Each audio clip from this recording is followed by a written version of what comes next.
اعوذ باللہ من الشیطان الرجیم بسم اللہ الرحمن الرحیم یا ایھا الذین آمنوا کتب علیکم الصیام کما کتب علی الذین من قبلکم لعلکم تتقون۔ اے ایمان والو، تم پر روزوں کو فرض کر دیا گیا ہے جس طرح تم سے پہلے لوگوں پر فرض کیا گیا تھا، شاید کہ تم تقوی اختیار کرو۔ ماہ رمضان المبارک کے ساتھ ہی ایک نئی فضا، ایک نیا ماحول اور ایک خاص قسم کا موسم ہمیں اپنے حصار میں لے لیتا ہے۔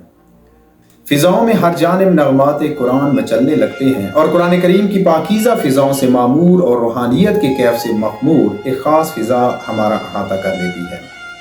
اس مبارک مہینے کو ہم کس انداز سے بسر کریں، اس میں ہماری ذمہ داریاں کیا ہیں، اس میں ہمارے فرائض کیا ہیں، تو اس سلسلے میں آقا انعامدار رسالت مآب صلی اللہ علیہ وآلہ وسلم کا ایک مشہور و معروف خطبہ ہے جس کو خطبہ شعبانیہ کے نام سے موسوم کیا گیا ہے، کیونکہ آقا علیہ السلام نے یہ خطبہ شعبان المعظم کے آخر میں ارشاد فرمایا تھا کہ اے لوگو، بے شک تمہاری جانب بڑی سرعت کے ساتھ، بڑی تیزی کے ساتھ اللہ کا مہینہ بڑھ رہا ہے، بالبرکت والرحمت والمغفرہ، جو متنوع برکات کا حامل ہے۔ اس کی برکات تمہیں اپنی آغوش میں لینے کے لیے تیار ہیں، اس کی رحمتیں تمہیں اپنے دامن میں لینے کے لیے تیار ہیں، اور اس کی مغفرتیں تمہارے گرد محو طواف ہیں۔ اس کے دن سال کے باقی دنوں سے افضل ہیں، اس کی راتیں باقی راتوں سے افضل ہیں، اس کی گھڑیاں سال کی دوسری گھڑیوں سے افضل ہیں۔ یہ وہ مبارک مہینہ ہے جس میں تمہیں دسترخوان الہی پر مدعو کیا گیا ہے۔ اس مہینے میں تمہاری سانسیں تسبیح شمار ہوتی ہیں، تمہاری نیند عبادت شمار ہوتی ہے، اور تمہارے اعمال مقبول ہوتے ہیں، اور جو زمزمہ ہائے دعا عبد مومن کے لبوں پر مچلتے ہیں وہ بغیر کسی رکاوٹ کے عرش معلیٰ میں جا کر پیوست ہوتے ہیں، در استجابت پر جا کر دستک دیتے ہیں اور شرف استجابت سے ہمکنار ہوتے ہیں۔ بس تم اپنے اللہ سے دعا کرو، وہ اللہ جو تمہارا رب ہے، تمہارا ولی نعمت ہے، منعم حقیقی ہے، سرپرست اعلیٰ ہے، تمہارا آقا اور مولا ہے، تمہیں پالنے والا ہے، اس سے سوال کرو۔ اپنی نیتوں کو صداقت کے جذبوں سے سرشار کر کے، اپنے دلوں کو پاکیزگی عطا کر کے، طہارت اور کردار کی بلندیوں پر سرفراز ہو کر، اپنے وجود کو پاک و طاہر کر کے، بھلائی اور صداقت سے سرشار ہو کر خدا کی بارگاہ میں سوال کرو کہ وہ تمہیں توفیق دے کہ تم روزہ رکھنے اور اس کا حق ادا کرنے کی صلاحیت اپنے اندر پیدا کر سکو اور کتاب الہی کی تلاوت کر سکو۔ یاد رکھو،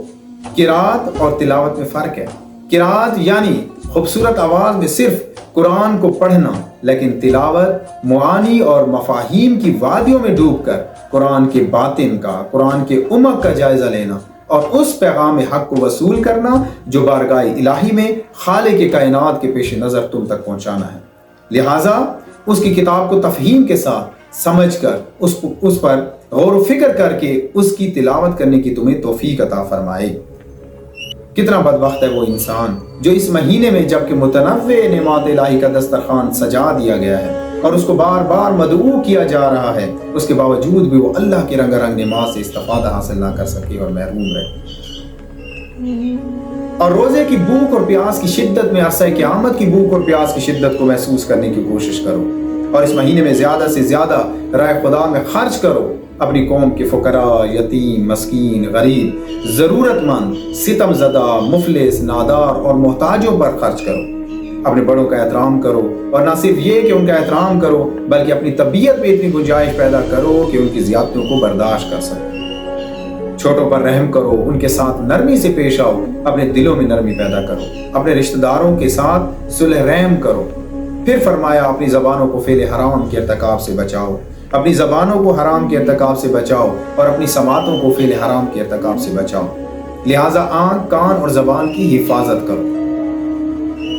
کیونکہ خدا کی بارگاہ میں صرف تمہاری زبان، تمہاری سماعت یا تمہاری نگاہ جواب دہ نہیں ہے، بلکہ تمہارا دل بھی خدا کی بارگاہ میں جواب دہ ہے۔ اس لیے خالق اکبر نے سورہ حجرات میں ارشاد فرمایا، اے صاحبان ایمان، برے گمان سے بھی بچو، کیونکہ بسا اوقات برا گمان بھی تمہارے لیے گناہ بن جاتا ہے۔ کیونکہ جب انسان کے دل میں برے خیالات آتے ہیں اور وہ ان کو چھوڑتا نہیں ہے تو وہ انسان کسی کے ساتھ کچھ برا کر بیٹھتا ہے، اس لیے تمہارا دل بھی خدا کی بارگاہ میں جواب دہ ہے۔ پھر فرمایا کہ قوم کے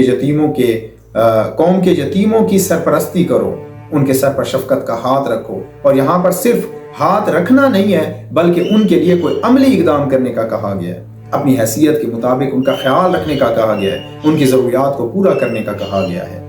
اور پھر فرمایا دوسروں کے دکھ درد کو محسوس کرو اور خدا کی بارگاہ میں اپنے گناہوں سے معافی طلب کرو، جس طرح ماہ رمضان المبارک تمام مہینوں سے افضل ہے، اسی طرح نمازوں کے اوقات دوسرے دنوں کی نمازوں کے اوقات سے افضل ہے،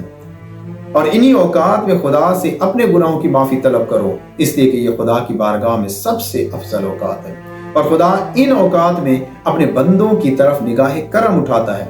اے لوگو، اے صاحبان ایمان، تمہارے نفسوں کو گروی رکھا گیا ہے، لہذا کثرت استغفار سے اپنے نفسوں کو چھڑاؤ، تمہاری پشتیں گناہوں سے بوجھل ہو چکی ہیں، لہذا کثرت سجود سے اپنی پشتوں کو گناہوں کے بوجھ سے آزاد کراؤ، اور جان لو کہ اللہ تعالیٰ نے اپنی عزت اور عظمت کی قسم اٹھائی ہے کہ وہ اپنی بارگاہ میں جھکنے والوں پر اور سجدہ گزاروں پر اپنا عذاب نازل نہیں کرے گا۔ جیسے ہم دعائے کمیل کے کلمات کو اپنی زبانوں پر جاری کرتے ہیں اور بارگاہ خداوندی میں درخواست گزار ہوتے ہیں کہ پروردگارا، یقین نہیں ہوتا، ایسا ہو نہیں سکتا کہ تو ان چہروں پر آگ کا عذاب مسلط کرے جو تیری عظمت کے سامنے تیرے آستانہ عز و جلال پہ پڑے ہیں اور تیرے سامنے سجدہ ریز ہیں، اور پوری صداقت اور سچائی کے ساتھ تیری توحید کے اطراف میں جو زبانیں کھلتی ہیں اور تیری شکر گزاری اور مدح سرائی میں مصروف ہیں، اور جو دل تحقیق اور جستجو کے بعد تجھے اپنا معبود مان چکے ہیں اور تیری الوہیت کی معترف ہے، اور وہ اعضاء و جوارے جو تیری بندگی کے لیے، تیرے اوامر کی تکمیل کے لیے، تیرے کام کی بجا آوری کے لیے تیری مساجد کی طرف لپکتے ہیں اور نمازوں کے اوقات میں تجھ سے طلب مغفرت کرتے ہیں، کیا تو ان پر اپنا عذاب نازل کرے گا؟ اور خداوند متعال نے بھی اپنی عزت اور عظمت اور جلالت و جبروت کی قسم کھائی ہے کہ وہ سجدہ گزاروں پر کبھی اپنا عذاب نازل نہیں کرے گا۔ اے لوگو،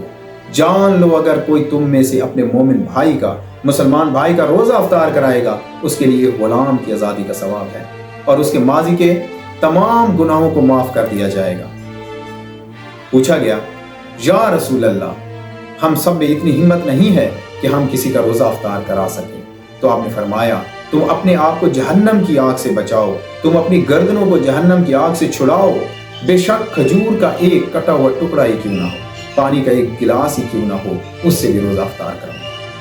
پھر فرمایا، اے لوگو، جس نے اس مہینے میں اخلاق حسنہ کو اپنایا، پسندیدہ صفات کو اپنایا، اپنے اندر نرمی پیدا کی، اپنے رویے کو رضائے مولا کے لیے تبدیل کیا، قیامت کے دن اللہ تعالیٰ اس پل صراط سے گزرنے کے لیے ثابت قدم رکھے گا جب لوگوں کو پیر لڑکھڑا رہے ہوں گے۔ اور پھر فرمایا، جس نے اس مہینے میں اپنے غیظ و غضب پر قابو پا لیا، اپنے غصے کو کنٹرول کیا، قیامت کے دن خدا اس سے اپنے غضب کو ختم کر دے گا۔ جس نے اس مہینے میں کسی یتیم کی سرپرستی کی، کسی یتیم کی عزت افزائی کی، خدا قیامت کے دن اس کے سر پر تاج کرامت رکھ دے گا۔ جس نے اس مہینے میں اپنے ماتحت افراد کے ساتھ نرمی برتی، خداوند متعال قیامت کے روز اس کے لیے آسانیاں فرمائے گا۔ پھر فرمایا کہ جس نے اس مہینے میں اپنے فرائض کو، اپنے واجب نمازوں کو ادا کیا، ہر فرض نماز کے بدلے میں خداوند متعال عام مہینوں میں ادا کی گئی 70 نمازوں کے برابر ثواب دے گا، اور جس نے اس مہینے میں ایک نفل ادا کی، خدا اس کے لیے جہنم کی آگ سے آزادی لکھ دے گا، اس کے